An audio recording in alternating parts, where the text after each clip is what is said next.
क्यों आप civil service में आना चाहते हैं। कभी भी जाइए, आप एसपी से मिलिए, डीएसपी से मिलिए, एसडीएम से मिलिए, तहसीलदार से मिलिए। गुड एस्पिरेंट उनको बस 3 चीज़ करना है: पढ़ना, सोना और खाना। रोज सोने से पहले आप इतना ज़्यादा तैयारी करिए कि आपको लगना चाहिए कि आज मेरे से ज़्यादा पूरे विश्व में कोई ज़्यादा मेहनत नहीं किया हो। हेलो दोस्तों, नमस्कार। मेरा नाम है विभांशु। स्वागत है आप सभी का हमारे एक और नए वीडियो में। दोस्तों, आज हमारे साथ प्रखर पांडे सर हैं। सर का सिलेक्शन यूपी पीसीएस 2022 में डीएसपी की पोस्ट पर फर्स्ट रैंक के साथ हुआ है। तो आज के इस वीडियो में जानेंगे सर की जर्नी के बारे में, जानेंगे साथ साथ ऑलरेडी सर जॉब में हैं, तो जॉब के साथ किस तरीके से इन्होंने अपनी तैयारी की, सब कुछ आज के इस वीडियो में कवर करेंगे। बस आप लोग वीडियो में एंड तक बने रहिएगा। सर, हमारे व्यूअर्स जो वीडियो देख रहे हैं, हमारी तरफ से आपको बहुत बहुत बधाई। धन्यवाद। हम जानना चाहेंगे कि आपका एजुकेशनल बैकग्राउंड क्या रहा सर? देखिए, मैंने बीटेक इलेक्ट्रॉनिक्स एंड कम्युनिकेशन से किया। उसके बाद मैंने सिविल सर्विस प्रिपरेशन का तैयारी शुरू किया था। तो मैंने मल्टीपल टाइम्स यूपीएससी इंटरव्यू भी दिया है। इससे पहले मैंने गृह मंत्रालय में भी नौकरी की है और 3 बार मैं कर्नाटका पीसीएस में भी सिलेक्ट हुआ और करेंटली इस समय मैं नैब तहसीलदार 2020 बैच गाज़ियाबाद में पोस्टेड हूँ।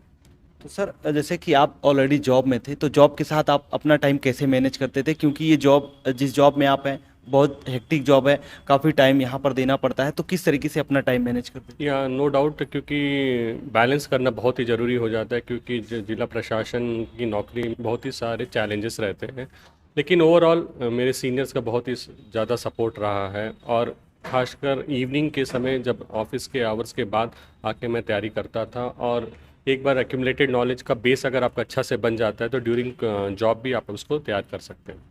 जैसे कि जब एज ए एस्पिरेंट हम लोग होते हैं, तो वहाँ पर उसकी मेहनत और जब जॉब में आने के बाद दोनों की मेहनत, क्योंकि मेहनत तो यहाँ भी करनी पड़ती है, उसके बाद जॉब में आने के बाद भी करनी पड़ती है, तो दोनों में क्या डिफरेंस हो जाता है? देखिए, मेरा मानना है कि अगर आप starting initial years of preparation अगर आप अच्छे फाउंडेशन से करते हैं तो आपके लिए केक वॉक हो जाता है। अगर आपका starting foundation years of preparation अगर ठीक से नहीं होता तब आपको हज़ार चैलेंजेस आते हैं, क्योंकि जॉब में भी इतना आसान नहीं होता। तो मेरा मानना है अगर आप अच्छा से तैयारी अगर स्टार्टिंग 2-3 साल में आप कर लेते हैं तो उसके बाद बस मल्टीपल टाइम्स रिवीजन ही करना होता है और करंट अफेयर्स को अपडेट करना होता है। तो आप इसलिए उसको मैनेज कर सकते हैं। तो सर, जैसे कि जॉब में आने के बाद किस तरीके के चैलेंजेस रहते हैं, उसके बारे में थोड़ा हमारे व्यूअर्स को बताएं जो कि अभी नए हैं। देखिए, हर जॉब पे अलग टाइप के चैलेंजेस होते हैं। जैसे मैं अभी समय जिला प्रशासन नैब तहसीलदार में हूँ, तो हम लोग का 24/7/365 टाइप का जॉब रहता है। कई प्रकार के जॉब्स होते हैं जहाँ पर ज़्यादा एग्जीक्यूटिव पोस्टिंग नहीं होता, तो आप बैलेंस कर सकते हैं। तो मेरा मानना है कि it is not the job, it is your will और डिटर्मिनेशन और परसिवरेंस। आप कितना चाहते हैं कि आप अपने में अपग्रेडेशन चाहते हैं, वो बहुत इंपॉर्टेंट फैक्टर हो जाता है। तो सर, हम जानना चाहेंगे यहाँ पर प्री की स्ट्रेटजी आपकी क्या रहती थी, क्या खास रणनीति आपने अपनाई थी सर? देखिए, मेरा मानना है कि तीनों स्टेज में सबसे इंपॉर्टेंट स्टेज इस समय प्री हो गया है, क्योंकि अनलेस अनटिल आप प्री नहीं करते और प्री में कंपटीशन लेवल बहुत ही ज़्यादा हो गया है। तो मेरा मानना है कि मैंने देखा है कई अभ्यर्थी लोग बहुत ही ज़्यादा बुक्स सोर्सेज के पीछे भागते हैं। मेरा मानना है कि जो स्टैंडर्ड सोर्सेज उसको मल्टीपल टाइप से रिवाइज करिए। एक दूसरा, जितना ज़्यादा हो सके ऑब्जेक्टिव क्वेश्चंस को सॉल्व करिए। जितना आप ऑब्जेक्टिव क्वेश्चंस को सॉल्व करेंगे उतना कॉन्सेप्चुअल क्लैरिटी मिलेगी। और तीसरा, करंट अफेयर्स जैसे एनवायरनमेंट, इकोलॉजी हुआ, मॉडर्न हिस्ट्री हुआ। देर आर सर्टन सेगमेंट, जैसे साइंस में बायोलॉजी सेगमेंट है, उस सेगमेंट्स में आप ज़्यादा एम्फेसिस करेंगे तो ऑटोमेटिकली आपको मार्क्स। आपको यहाँ पर मास्टर बनने की ज़रूरत नहीं है, आपको एक स्मार्ट वर्क करने की ज़रूरत है। आपको एग्जामिनेशन पैटर्न समझने की ज़रूरत है कि किस एरिया से क्वेश्चन ज़्यादा आ रहे हैं और अकॉर्डिंगली आपको प्लान करना जरूरी सर, है। सारे बच्चे जो है स्मार्ट वर्क और हार्ड वर्क तो सुनते हैं, लेकिन उनको नहीं पता होता है दोनों में क्या डिफरेंस होता है, तो थोड़ा ये क्लियर। देखिए, स्मार्ट वर्क का मैं बेस्ट एग्जांपल दे देता हूँ ताकि आप लोग ईजिली समझ आ जाएगा मैं व्हाट आई मीन इज़। अब देखिए, फॉर एग्जांपल 2 सब्जेक्ट का एग्जांपल देता हूँ। Let's take general science. General science में आप देखेंगे तो हर साल 20 से 25 क्वेश्चन आ रहे हैं। अब जनरल साइंस में फिजिक्स, केमिस्ट्री और बायोलॉजी होता है। एक जो हार्ड वर्क करोगे वो फिजिक्स भी पढ़ेगा, केमिस्ट्री भी पढ़ेगा, बायो भी पढ़ेगा। लेकिन अगर आप एनालाइज करेंगे तो फिजिक्स केमिस्ट्री से बस 2 या 3 क्वेश्चंस आते हैं, लेकिन बायो से more than 70% of the questions आ रहे हैं जो जनरल साइंस के सेगमेंट है। तो एक स्मार्ट वर्कर होगा, सिंस उसके पास टाइम कम है तो वो बायो सेगमेंट में ज़्यादा एम्फसाइज करेगा। सेम वे हिस्ट्री में देखिए, एंशिएंट, मेडिवल और मॉडर्न हिस्ट्री है। एंशिएंट मेडिवल में रिलेटिवली थोड़े क्वेश्चन ज़्यादा आते हैं यूपी में, नो डाउट, लेकिन मॉडर्न हिस्ट्री के सेगमेंट्स के ज़्यादा क्वेश्चन आते हैं। तो जब आपके पास समय की पाबंदी हो या जब आपके पास रिवीजन के लिए समय कम हो तो आप मॉडर्न हिस्ट्री पर ज़्यादा एम्फसाइज करें। This is according to me smart work.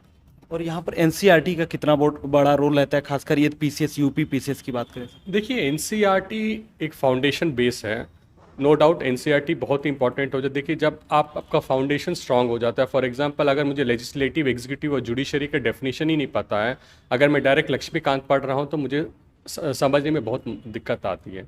तो मेरा मानना है कि एनसीईआरटी को एक बेसिक बुक आप कंपटीशन से तैयारी करने से पहले एक फाउंडेशन की तरह उसको देखा जाए।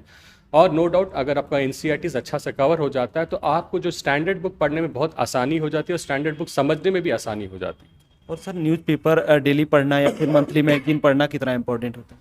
देखिए न्यूज़पेपर मेरा मानना है कि it is a bible too, जैसे बोलते हैं ना, बाइबल क्रिश्चियनिटी के लिए होता है, मुस्लिम्स के लिए कुरान होता है, हिंदू के लिए भगवत गीता होता है। तो मेरे मानना है कि सिविल सर्विस एस्पिरेंट्स के लिए न्यूज़पेपर उसी एंगल में है। सबसे पहली बात है कि देखिए देखा जाए तो ऑब्जेक्टिव क्वेश्चंस या यूपी प्री में जो क्वेश्चंस होते हैं फैक्ट्स होते हैं, तो आपको न्यूज़पेपर करंट अफेयर्स फैक्चुअल के चलते नहीं, क्योंकि आपके पास मल्टीपल सोर्सेज ऑलरेडी फैक्चुअल के लिए।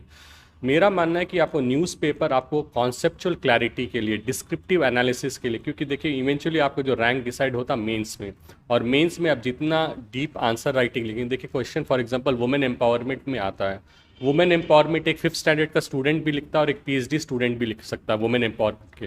लेकिन जब आप मल्टीपल टाइम्स अच्छे न्यूज़पेपर पढ़े रहेंगे तो उसका जो आपका एनालिसिस लेवल रहता है वो अच्छा रहता है, ऑटोमेटिकली आपको अच्छा मार्क्स फेच करता है। और यहाँ पर सर यूपी से रिलेटेड कई सारे क्वेश्चंस आते हैं, प्री की बात करें तो उसके लिए आपने क्या सोच रखा था? देखिए यूपी रिलेटेड प्री में ज़्यादा क्वेश्चंस नहीं आ रहे हैं, हाँ 3 4 5 आते हैं, तो इसलिए जो घटना चक्र का जो आता है ये एक कंपाइलेशन वही मैंने किया था, तो उसके अलावा नहीं। लेकिन हाँ इस बार से जो मेंस में जो चेंजेस आए हैं पेपर 5 और 6, उसके लिए आपको ज़्यादा तैयारी करने की जरूरत पड़ेगी। और सर प्री के लेवल पर हम पूर्वावलोकन की बात करें तो इसको आप किस प्रकार से देखते हैं, कितना हेल्पफुल रहता है हमारे देखिए मेरा मानना है कि पूर्वावलोकन is a very very important facet, खासकर यूपी पीसीएस प्रिपरेशन के लिए। उसमें क्या हो जाता है, जो मैं कह रहा था कि आपको मल्टीपल ऑब्जेक्टिव सॉल्व करना होता है, जब आप उसमें देखेंगे पूर्वावलोकन में ऑब्जेक्टिव क्वेश्चंस रहते हैं, तब आप जब सॉल्व करते हैं तो आपको आइडिया हो जाता है कि आप कहाँ पर किस लेवल में आपका प्रिपरेशन है और किस एरिया या कौन सा फोकस एरिया जहाँ क्वेश्चंस ज़्यादा आ रहे हैं।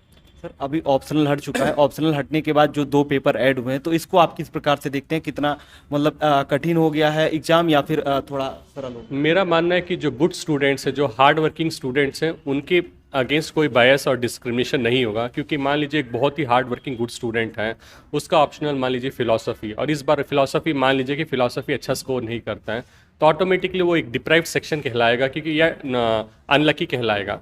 तो मेरा मानना है कि कई ऑप्शनल्स आजकल देखा जा रहा है कि बहुत ही ज़्यादा, जैसे इस साल देखा जाए सोशियोलॉजी ने बहुत ही अच्छा परफॉर्मेंस किया है, तो मैं भी खुद ऑप्शनल के चलते ही मेरे ख्याल से अच्छे मार्क्स नहीं आ पा रहे हैं। तो मेरा मानना है कि अगर ऑप्शनल हट जाता है तो ये एक लेवल प्लेइंग फील्ड हो जाता है, और लेवल प्लेइंग फील्ड बहुत ही इंपॉर्टेंट होना चाहिए कॉम्पिटिटिव एग्जाम्स में। सर आपका ऑप्शनल सब्जेक्ट क्या रहा, मीडियम क्या रहा? मेरा इंग्लिश मीडियम और ऑप्शनल लोक प्रशासन पब्लिक एडमिनिस्ट्रेशन है। सर यहाँ पर मेंस की बात करें तो मेंस के लिए क्या खास रणनीति आपकी रहती थी, क्या बुक्स वगैरह आप फॉलो करते थे? देखिए मेंस के लिए देखिए मैं आज के डेट में सब लोग को स्टैंडर्ड बुक्स के बारे में पता है, तो मुझे आपके माध्यम से स्टैंडर्ड बुक के बारे में कहना ज़रूरी नहीं है। हाँ लेकिन 2 चीज़ बहुत इंपॉर्टेंट है मेंस के लिए। सबसे पहला आपको फिगर आउट करना है कि कौन सा सिलेबस आपके लिए स्ट्रेंथ एरिया और कौन सा वीक एरिया है। जो स्ट्रेंथ एरिया उसको और स्ट्रेंथन करिए और वीक एरिया को इग्नोर मत करिए। उसमें आपको एटलीस्ट हर क्वेश्चन का जो हर सिलेबस का जो मेन सेगमेंट है उसमें आपको कम से कम 6-7 पॉइंट्स आना चाहिए। दूसरा सबसे वेरी इंपॉर्टेंट है, जैसे जीएस पेपर 4 एथिक्स हुआ, ऐसे हुआ, ये सब पेपर ऐसे कि आपको अच्छा स्कोरिंग। पेपर 3 में भी साइंस एंड टेक्नोलॉजी अगर आप अच्छा से तैयारी कर ले, देखिए साइंस एंड टेक्नोलॉजी का मतलब ये नहीं कि आप डिफेंस एक्सपर्ट या इसरो एक्सपर्ट हैं। इसमें क्या हो जाता है, बेसिक क्वेश्चंस पूछा जाता है कि what are applications of cloud computing या आर्टिफिशियल इंटेलिजेंस।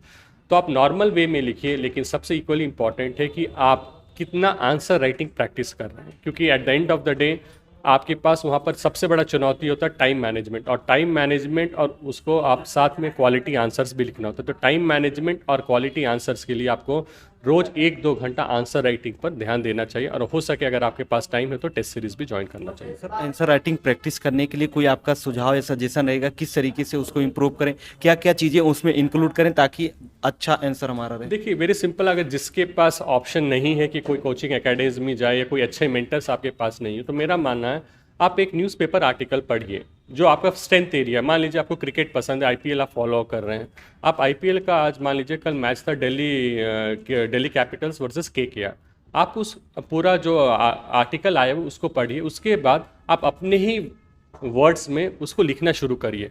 तो ऐसे आप जब प्रैक्टिस करने लग जाएं तो आप लगेगा कि जब पहले आप लिखेंगे तो आपको खुद अपने आप पर हंसी आएगी कि क्या मेरा आंसर राइटिंग इतना ख़राब है। लेकिन ये आप कंटिन्यूस प्रैक्टिस करते रहेंगे तो आप लगेगा कि 1 महीना के अंदर आपके आंसर राइटिंग में निखार आया। और आंसर राइटिंग करते समय मल्टीपल डायमेंशंस पे सोचना बहुत इंपॉर्टेंट हो जाता है, जैसे political, social, economical, geographical, international angles, और हो सके तो फ्लो चार्ट डायग्राम। देखिए मेरा मानना है कि हर क्वेश्चन में अगर आप फ्लो चार्ट डायग्राम्स बनाते हैं तो आपका प्रेजेंटेशन लेवल नेक्स्ट लेवल का हो जाता है। सर, आज के इस इंटरनेट के दौर में कोचिंग का कितना बड़ा इंपॉर्टेंस रहता है, चाहे ऑफलाइन कोचिंग की बात करें या फिर ऑनलाइन कोचिंग? देखिए मेरा मानना है कि आज के डेट में इंफॉर्मेशन ओवरलोड भी बहुत ज़्यादा हो रहा है। Yes definitely, no doubt, good coaching या गुड मेंटर आपको हमेशा हेल्प करता है कि राइट डायरेक्शन में, लेकिन that is not the only solution. लेकिन एक बार आपको देखिए, सबसे बड़ा चुनौती हर कैंडिडेट का होता है कि उनको समझ ही नहीं आता क्या करना है और क्या नहीं करना है। इस एग्ज़ाम में सक्सेस के लिए इक्वली वेरी इंपॉर्टेंट है कि आपको पता चले कि क्या आपको नहीं करना है, कौन सा सेगमेंट्स को आपको इग्नोर करना है और कौन से सेगमेंट्स को इग्नोर नहीं करना है। एक बार अगर आप ट्रेड्स या जो बोलते हैं ना आर्ट, अगर आप समझ गए कि एग्ज़ाम को कैसे डिसाइफर कर सकते हैं, तब ऑटोमेटिकली फिर आप सेल्फ मोटिवेशन और सेल्फ स्टडी काफ़ी हो जाता है। सर, यहाँ पर इंटरव्यू लास्ट स्टेज होता है, तो इंटरव्यू के लिए आपका कोई सजेशन या सुझाव रहेगा कि अपनी तैयारी के दौरान अपनी जो कमियां हैं उसको दूर करें ताकि वहाँ पर इंटरव्यू में कोई देखिए प्रॉब्लम? मेरा मानना है कि इंटरव्यू एक आपका पर्सनैलिटी लेवल एग्जामिनेशन है और सबका इंटरव्यू डिफरेंट लेवल में होता है। अगर जो जॉब में है तो उनका 90% क्वेश्चन जॉब रिलेटेड होता है, जो बिगिनर्स है तो उनको ग्रेजुएशन लेवल पर होता है, और most of the question also optional पर रहता है। तो मेरा मानना है कि इंटरव्यू सबसे कूलेस्ट स्टेज है। आप क्या हैं, आप क्यों सिविल सर्विस में आना चाहते हैं, अगर उनको लगता है कि आप जेन्युइन हैं, ऑटोमेटिकली आपको अच्छे मार्क्स मिलेंगे। अगर आप फेक पर्सनालिटी करेंगे तो ऑब्वियसली आपको मार्क्स नहीं मिलेंगे। सर, कई बार तैयारी के दौरान डीमोटिवेशन वाला फेज आता है, तो उसको किस प्रकार से डील किया? देखिए मेरा तो मानना है कि जितना ज़्यादा एक्सटेंड होता रहेगा demotivation, stressful condition, depression conditions obviously होता है, मैंने भी सब एनकाउंटर किया है। तो मेरा मानना है कि आपको एक इनर बर्निंग डिज़ायर, क्यों आप सिविल सर्विस में आना चाहते हैं, कभी भी जाइए आप एसपी से मिलिए, डीएसपी से मिलिए, एसडीएम से मिलिए, तहसीलदार से मिलिए, आपको लगे कि उनके पास इतने पावर हैं सोसाइटी में चेंजेस लाने के लिए। तो आप ऑफिसर से रेगुलरली मिलिए, जाइए, उनसे मोटिवेट लीजिए। आपको लगना चाहिए कि हाँ मैं क्यों बनना चाहता हूँ। एसडीएम आजकल इतना एक्सेसिबल एडमिनिस्ट्रेशन हो गया है, जिला प्रशासन के ऑफिसर्स आराम से ईजिली आपको एक्सेसिबल हैं, जाइए उनको देखिए, ऐसा क्या पावर आप चाहते हैं, क्यों बनना चाहते हैं। उसके बाद सेकेंडली मेरा मानना है कि मोटिवेशनल वीडियोस हमेशा बहुत इंपॉर्टेंट है। तो क्या आपको मोटिवेट कर रहा है, जो वीडियो आपको मोटिवेट कर रहा है उस पर आप उसको बार बार रिपीटेडली देखते रहिए। सर, हमारे साथ बहुत सारे छात्र जुड़े जो कि एग्जाम्स की तैयारी करें, कोई 2023 में देना चाहता है, 24 में, या फिर आगे का प्लान है उसका, तो उसके लिए आपका कोई सजेशन या सुझाव रहेगा? देखिए ये एग्जामिनेशन बहुत ही सिंपल है, बस गुड एस्पिरेंट उनको बस 3 चीज़ करना है, पढ़ना, सोना और खाना है। आप जितना डिस्ट्रैक्शन से अवॉइड रहेंगे उतना ज़्यादा आपको सक्सेस रहेगा। ज़्यादा मल्टीपल सोर्सेज के पीछे मत भागिए, मल्टीपल फ्रेंड्स के पीछे मत भागिए। मेरा तो मानना है कि everything else can wait but not agriculture, जब हमारे पहले प्रधानमंत्री जी ने कहा जब फर्स्ट 5 ईयर प्लान में, same way everything else can wait but not your preparation. तो आप इतना बेस्ट प्रिपरेशन दीजिए कि आपको लगना चाहिए कि आज मेरे से ज़्यादा तैयारी कोई नहीं किया। रोज़ सोने से पहले आप इतना ज़्यादा तैयारी करिए कि आपको लगना चाहिए कि आज मेरे से ज़्यादा पूरे विश्व में कोई ज़्यादा मेहनत नहीं किया हो। उस लेवल का अगर आपको सेटिस्फैक्शन आ जाता है तो nothing can stop you from being a successful candidate. Okay, thank you so much sir, आपने बहुत ही अपना कीमती समय दिया और भविष्य की आपको बहुत सारी शुभकामनाएं। Thank you. तो दोस्तों, आप लोग को आज का वीडियो कैसा लगा कमेंट करके जरूर बताना। वीडियो अच्छा लगा वीडियो को लाइक, कमेंट और शेयर जरूर कर दीजिएगा। कोई सजेशन हो तो कमेंट बॉक्स में कमेंट करके बता दीजिएगा। तो चलिए फिर मिलते हैं हम किसी नेक्स्ट वीडियो में, तब तक के लिए जय हिंद, वंदे मातरम।